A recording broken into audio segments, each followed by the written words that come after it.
السلام علیکم میرے ساتھیوں اور میرے اہل وطن۔ آج کا عنوان ہے اولاد کا سرمایہ آخرت۔ یہ ایپیسوڈ میں اپنی ایک بہت عزیز دوست کے کہنے پہ کر رہی ہوں۔ آج میرا موضوع ہے والدین، جس کی ابتدا میں ایک شعر سے شروع کرتی ہوں۔ گردشیں میرا کیا بگاڑیں گی، گردشیں میرا کیا بگاڑیں گی، میں ماں کے کھینچے ہوئے حصار میں ہوں۔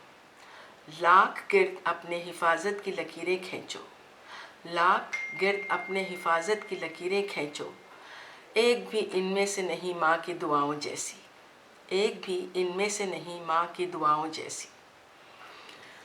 ماں باپ کی جتنی ضرورت ہمیں بچپن میں ہوتی ہے، اتنی ہی ضرورت ان کو بڑھاپے میں ہماری ہوتی ہے۔ یہ بات آج کل کی اولاد سمجھتی نہیں ہے۔ میں دونوں قسم کے بچوں کے بارے میں کہنا چاہ رہی ہوں، جو ماں باپ کا بہت خیال رکھتے ہیں اور وہ جو ماں باپ کی بالکل پرواہ نہیں کرتے۔ میں پرواہ نہیں کرنے والے بچوں کے بارے میں پہلے بتانا چاہ رہی ہوں کہ اس طرح سے اپنے آپ کو گنہگار نہ کرو۔ آج نہیں تو کل تمہاری بھی اولاد ہوگی، اور جب تم بوڑھے ہو جاؤ گے تو اس وقت کیا ہوگا، کیونکہ جو بوگے وہی کاٹو گے۔ یہی دنیا کا دستور ہے۔ بیٹیوں کے ساتھ یہ نہیں ہوتا، وہ آخری وقت تک ماں باپ کا ساتھ دیتی ہیں۔ مسئلہ لڑکوں کا ہوتا ہے۔ شادی سے پہلے تک وہ ماں باپ کے بہت فرما بردار رہتے ہیں۔ شادی کے بعد معلوم نہیں کیا ہو جاتا ہے۔ جب لڑکی شادی کر کے آتی ہے تو اس کو اپنے ماں باپ کا بہت خیال رہتا ہے، لیکن شوہر کے ماں باپ کو وہ بوجھ سمجھتی ہے۔ اگر سچ کہوں تو دنیا کی بدترین عورت وہ ہے جو اپنے ساس سسر کو یہ طعنہ دے کہ تم میری شوہر کی کمائی کھا رہے ہو۔ آج انہیں ماں باپ نے اس قابل کیا کہ وہ خوشی خوشی تمہارے حوالے کیا، اور وہ اس کو اپنی ملکیت سمجھتی ہیں کہ اب وہ صرف ان کا شوہر ہے، اور اس شوہر کا اپنے ماں باپ بہن بھائیوں سے کوئی تعلق نہیں۔ ارے بچوں، ماں باپ سے تو اونچی آواز میں بات تک کرنے کا حکم نہیں ہے اللہ کی طرف سے، نہ کہ تم ان سے برا سلوک کرو۔ جہاں تک میرا خیال ہے، یہ گھر کی تربیت ہوتی ہے۔ ماں کا فرض ہوتا ہے کہ بیٹی کو یہ کہہ کر نہ بھیجیں کہ اپنے شوہر کو اپنے قابو میں رکھنا اور اپنی بات منوانا، بلکہ یہ کہہ کر بھیجیں کہ جس طرح سے ہم تمہارے ماں باپ ہیں، اسی طرح سے وہ تمہارے شوہر کے ماں باپ ہیں۔ ان کا اسی طرح سے خیال رکھنا جس طرح تم ہمارا خیال رکھتی ہو، تو شاید کچھ لڑکیوں میں سدھار آ جائے۔ اور شوہر حضرات بھی اپنے آپ کو اتنا بے مول نہ کریں کہ اگر بیوی دن کو رات کہے تو وہ بھی رات کہیں۔ اگر اپنے مذہب سے واقفیت ہو اور قرآن اور سنت کو سمجھ کر پڑھیں تو شاید ان لڑکوں کو معلوم ہو کہ ماں باپ کی کیا اہمیت ہے اور ان کے متعلق اللہ نے کیا حکم دیا ہے۔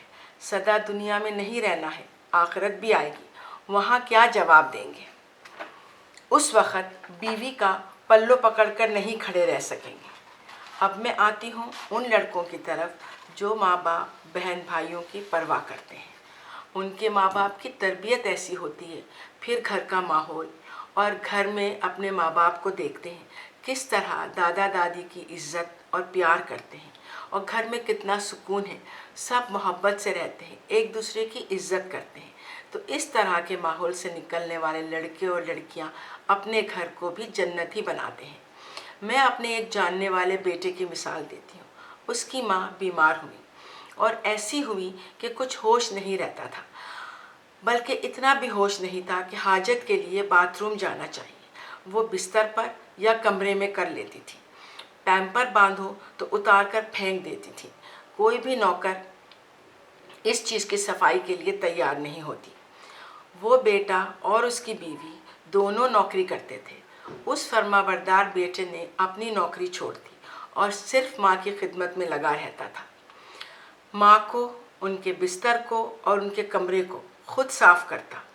بیوی نوکری پر جاتی تھی، بلکہ اس اچھی بیوی نے یہ کبھی نہیں کہا کہ تم نے نوکری چھوڑ دی ماں کے لیے اور میں اکیلی کما رہی ہوں۔ اب ان کی ماں کا انتقال ہو چکا ہے۔ آخری وقت تک وہ اپنے ماں کے ساتھ رہا، اور اس کے بعد اس لڑکے کو جو نوکری ملی وہ زبردست تھی۔ اللہ کی طرف سے اس کو بہت بڑی پوزیشن سے نوکری ملی، اور تنخواہ پہلے سے 3 گنا زیادہ۔ دیکھا اللہ کا انعام، یہ بھی اولاد ہے اور یہ بھی کسی کا شوہر ہے۔ اس کے بچوں نے جب یہ سب دیکھا ہوگا اپنے ماں باپ کا سلوک، تو کیا وہ اپنے ماں باپ کی خدمت نہیں کریں گے؟ اب ایک اور نیک بیٹے نے اپنی بیوی کو یہاں تک کہا کہ جو اس کے ماں باپ کو چھوڑنے کا کہہ رہی تھی کہ میں تم کو چھوڑ سکتا ہوں، مجھے بیوی دوسری مل جائے گی، لیکن مجھے میرے ماں باپ دوبارہ نہیں ملیں گے۔ آفرین ہے اس بچے پر بھی۔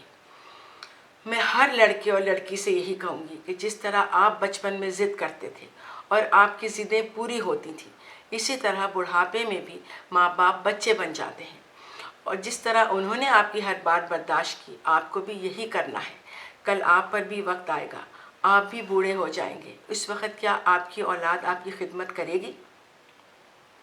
اس وقت آپ کا کیا ہوگا؟ خدا را اپنے متعلق سوچ لیں۔ اگر خدا کا ڈر خوف نہیں ہے تو صرف اپنے بڑھاپے کا ہی سوچ لیں کہ پھر ہمارا کیا ہوگا۔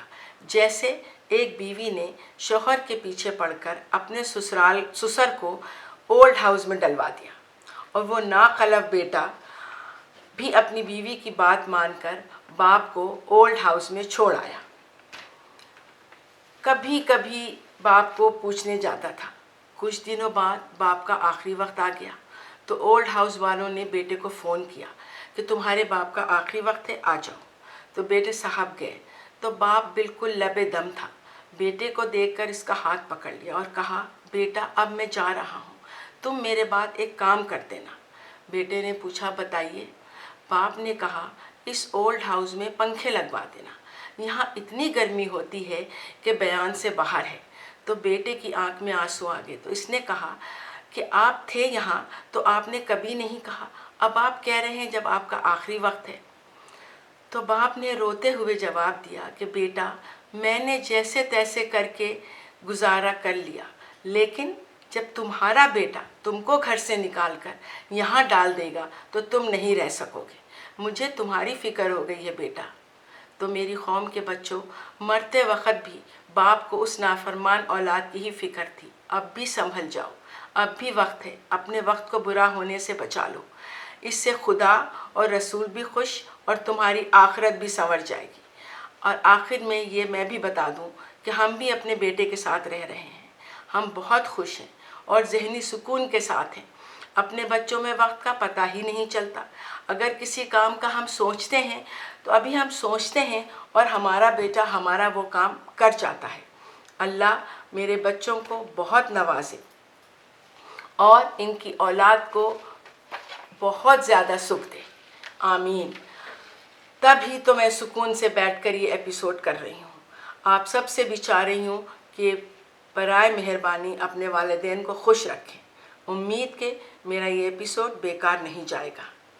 رسول اللہ نے فرمایا، جو بھی لڑکا اپنے ماں باپ کو محبت اور احترام کی نظروں سے دیکھتا ہے تو اللہ تعالیٰ اس کی ہر نظر کے بدلے ایک نفلی حج کا ثواب دیتا ہے۔ پاکستان زندہ باد۔ والدین کے خدمت گزار بیٹے، پائندہ باد۔